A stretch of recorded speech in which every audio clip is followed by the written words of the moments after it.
Kalau kita ni tidak ada moral, pemikiran kita lari.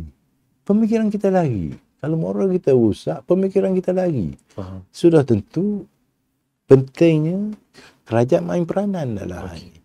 Sebab itu dalam nak dapat satu warga negara yang baik, kerajaan mesti main peranan dan rakyat mesti bantu kerajaan. Bantu dari segi pilih kerajaan yang baik. Pilih kerajaan yang terbaik. Dan so far kita lihat kerajaan terbaik hari ini mesti kena ada Barisan Nasional. Hari ini kita lihat. Kita lihat hari ini. Okey. Menteri-menteri yang ada dalam kerajaan hari ini. Okey.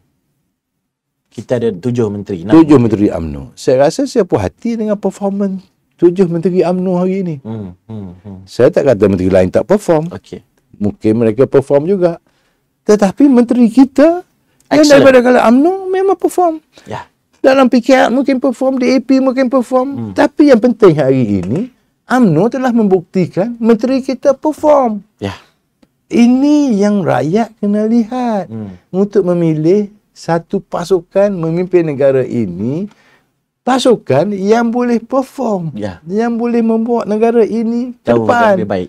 Masa depan kan kita bercakap hari ini. Ya. Harapan baru, bukan harapan baru. Masa depan harapan. Masa depan harapan. Okey. Sudah tentu rakyat kena pilih.